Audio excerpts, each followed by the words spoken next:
My entitled sister sued me for $250,000. To steal my apartment, her own cult, accidentally exposed her as an $18,000 fraud and ruined her online. I am a 28-year-old guy, and I am genuinely questioning if I have slipped into an alternate dimension.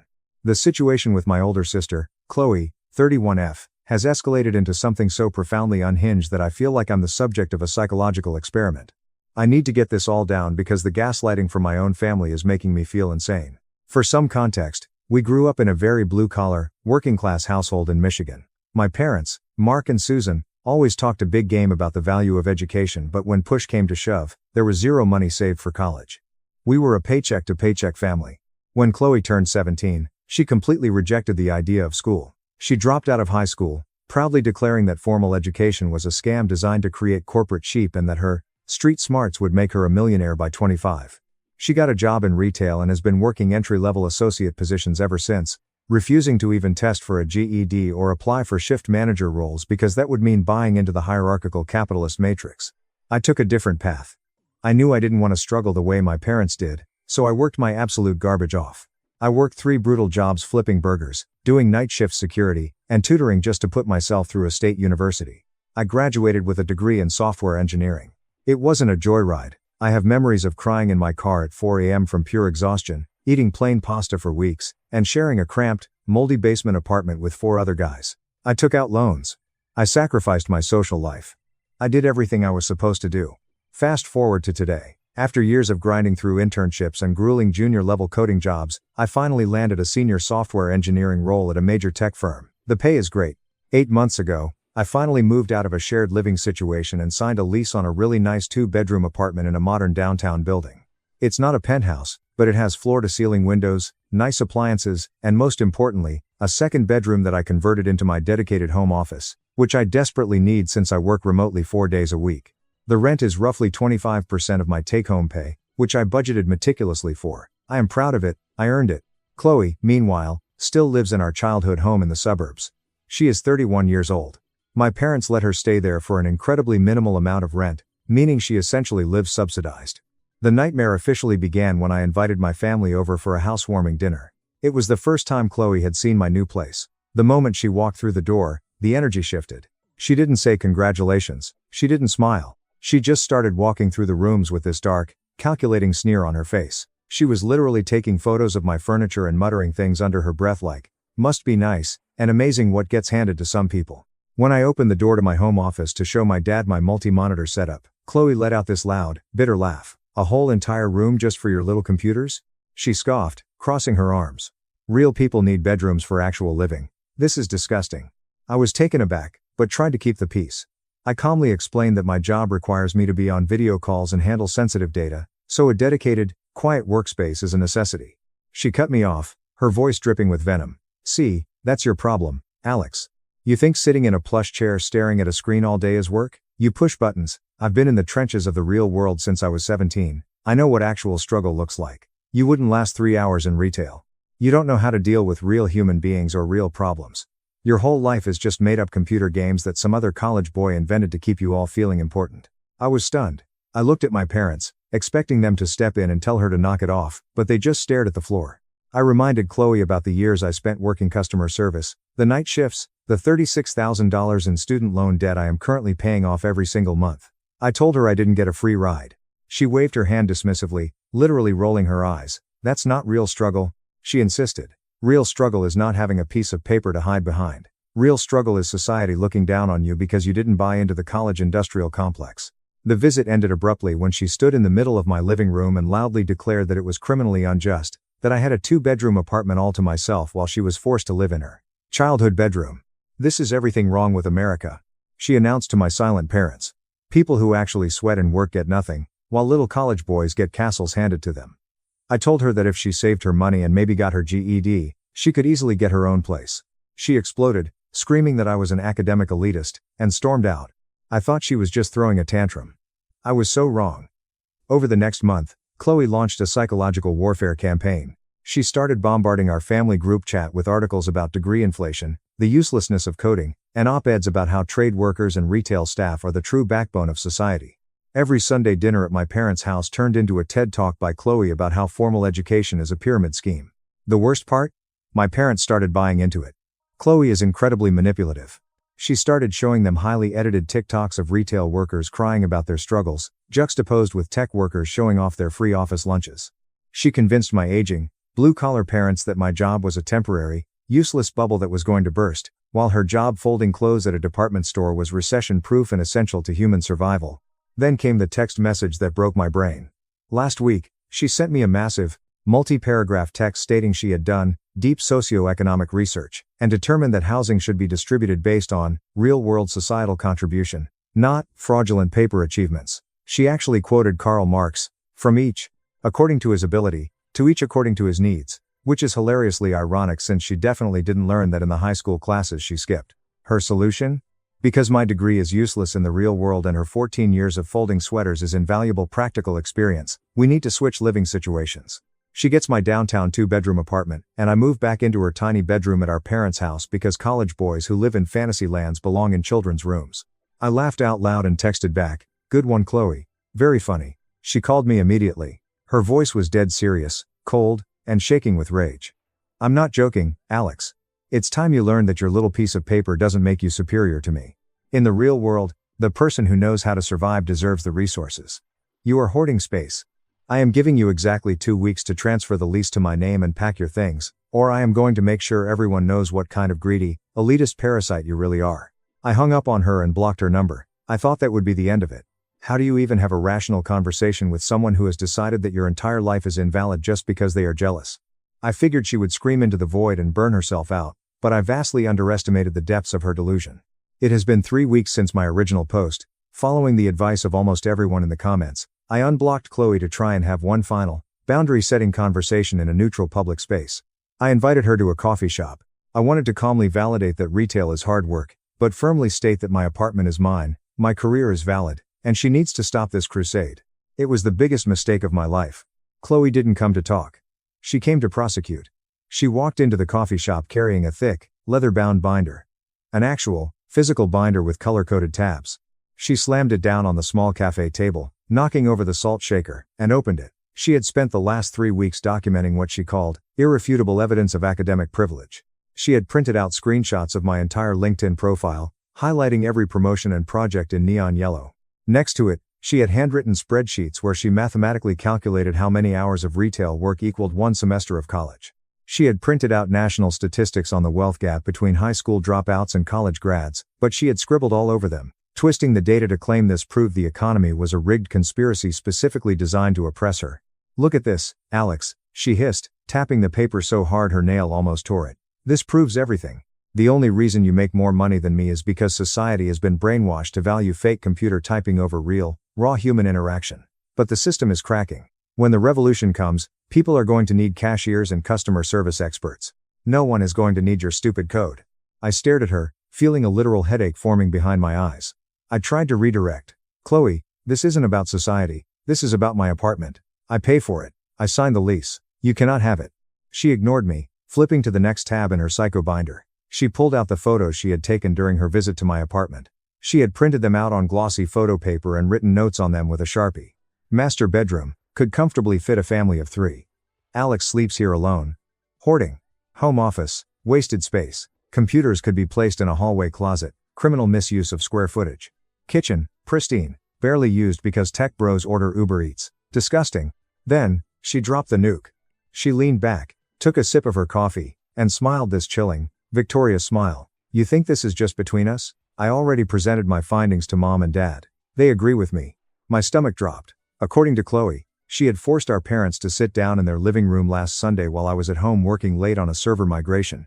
A fact she used to prove I choose machines over family. She gave them a full PowerPoint presentation on social justice and resource hoarding. She told our parents that by allowing me to keep my apartment, they were actively participating in systemic inequality. I have hired a real lawyer to draft a cease and desist, and my company's HR actually laughed when they read her email, assuring me my job is perfectly safe. But I am exhausted. I feel like I am fighting a war against a ghost. How did my sister turn her laziness into a terrifying, militant religion? This will be my final update. The saga is over. The revolution has collapsed in the most spectacular, humiliating, and financially devastating way imaginable. If I wrote this as a movie script, it would be rejected for being too unbelievable. The last 2 months have been a masterclass in how narcissism, when mixed with an echo chamber, will eventually eat itself alive. Let's start with the protest. The March for Housing Justice actually happened. About 50 people showed up outside my downtown apartment building on a Saturday morning. They brought bullhorns.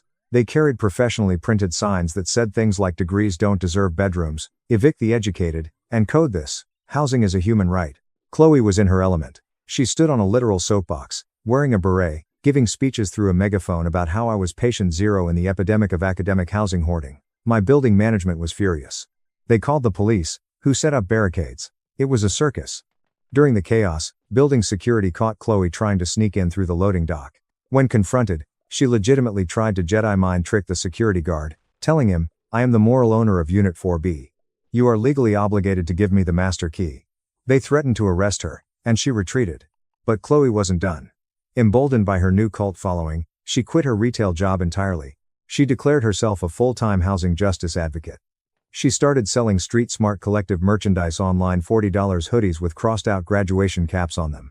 She made daily TikToks standing across the street from my building, pointing up at my windows, saying things like, "Day 62 of surviving the academic blockade. My brother still hoards his empty rooms while I suffer." Then came the lawsuit. Remember the sovereign citizen paralegal she hired? He convinced her to file a legitimate, actual lawsuit against me in civil court. Not for adverse possession, even he knew that was insane. She sued me for $250,000 for intentional infliction of emotional distress via educational discrimination and hostile family wealth hoarding. I was served papers at my office. The lawsuit was a work of pure, unadulterated schizophrenia. It was 40 pages long. It cited Wikipedia articles, quotes from Karl Marx, and printed out YouTube comments as legal precedent. Exhibit A was a photograph of my framed college diploma, which Chloe had circled in red marker and labeled weapon of oppression. Exhibit B was a menu from a high-end sushi restaurant I had ordered from, submitted as proof of my reckless academic luxury. My lawyer, a seasoned litigator who usually handles dry corporate disputes, had tears of laughter in his eyes when he read it. "Alex," he said, wiping his face. "This isn't a lawsuit. This is a cry for psychiatric help." But here is where Chloe's absolute arrogance destroyed her. To prove she was a destitute victim deserving of $250,000, her fake lawyer submitted her financial records to the court as part of the discovery process. My lawyer subpoenaed her full bank statements to verify her claims of poverty. When my lawyer reviewed her finances, he found 3 massive, glaring anomalies. First, Chloe had been loudly claiming that she paid 50% of her income in rent to our parents, leaving her destitute. The bank records showed she hadn't paid our parents a single dime in over 4 years. In fact, she had been telling our parents that her job cut her hours, so they had been giving her an allowance. Over the last 4 years, she had quietly siphoned $18,000 out of our aging parents' meager savings under the guise of helping with groceries, while actually hoarding the cash in a secret high-yield savings account. Second, the merchandise sales from her Street Smart Collective were booming. She was pulling in about $4,000 a month selling anti-college hoodies, none of which she had reported to the IRS. Third, and most damning, we discovered that 3 years ago, our grandmother had passed away and left Chloe a specific $15,000 inheritance earmarked explicitly for her to go to trade school or get her GED. Chloe had secretly blown the entire $15,000 on a luxury vacation to Tulum and a failed essential oils pyramid scheme, and never told anyone the money existed. My lawyer laid all of this out in a brutal counterfiling. When my parents saw the legal documents proving Chloe had stolen $18,000 from them while living rent-free, the illusion shattered. The spell was broken. My mother, who had championed Chloe as a working-class hero, physically collapsed in my lawyer's office. They realized their heroic, oppressed daughter was just a parasitic con artist who viewed them as ATMs. But Chloe doubled down. Cornered, she took to Facebook Live. She went on a sobbing, hysterical rant, claiming that my lawyer had hacked the mainframe of her bank to plant fake evidence. She launched a GoFundMe for her legal defense against academic persecution, raising $8,500 from her rabid followers. The court date arrived. It was a massacre. Chloe showed up with her entire collective, who tried to turn the courtroom into a protest zone.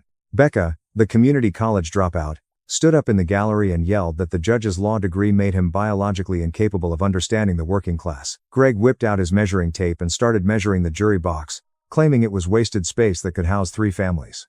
The bailiffs dragged them out of the courtroom by their armpits. The judge, an older, no-nonsense man, looked at Chloe's lawsuit, looked at my lawyer's financial evidence, and looked at Chloe. He dismissed the case with prejudice in exactly 8 minutes. He called her lawsuit a grotesque abuse of the judicial system and frivolous harassment. Then, he leaned over the bench and delivered the kill shot. He informed Chloe that because she had admitted under oath to taking money from our parents under false pretenses, and because she had raised $8,500 on GoFundMe using fraudulent claims about her financial status, he was legally obligated to refer her case to the district attorney's office for potential wire fraud and tax evasion charges. Chloe screamed. She literally stomped her foot like a toddler, shrieked that the judge was an academic supremacist, and sprinted out of the courtroom. But the universe wasn't done with her. 2 days later came the final, fatal blow. Remember Mark and Lisa, the couple filming the documentary about Chloe's heroic struggle? Yeah. Turns out, they weren't her loyal followers. They were opportunistic internet trolls who realized by day 2 that Chloe was completely psychotic. They decided to pivot their documentary from housing justice to the delusions of a narcissist. They dropped a 4-5 minute cut of their documentary on YouTube. It was devastating. It featured hidden camera footage of Chloe sitting in the back of a coffee shop, laughing maliciously as she bragged about manipulating our mother. "Mom is so stupid," Chloe said on tape, sipping an iced latte. "If you just say the words educational discrimination over and over, guilty liberals will literally give you their wallets. I don't even want his apartment. I just want him to suffer because he thinks he's better than me." It showed footage of her aggressively coaching the collective on how to squeeze out fake tears for TikTok. It showed her admitting that she didn't care about the working class, she just hated working. The video exploded. It hit the front page of Reddit. It got millions of views on Twitter.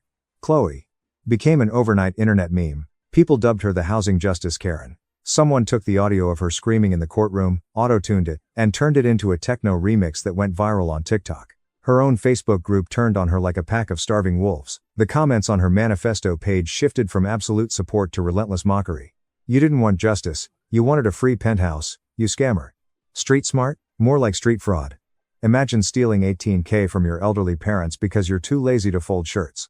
The GoFundMe platform froze her account, investigated the fraud claims, and refunded all $8,500 to the donors. The fallout was absolute. My parents, humiliated, heartbroken, and financially drained, drove home from the courthouse, packed all of Chloe's belongings into black garbage bags, and left them on the front porch. They changed the locks.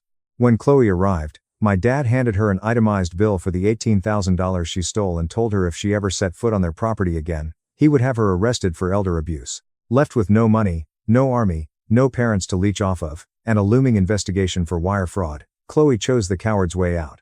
She packed her garbage bags into her beat-up Honda Civic and fled the state in the middle of the night.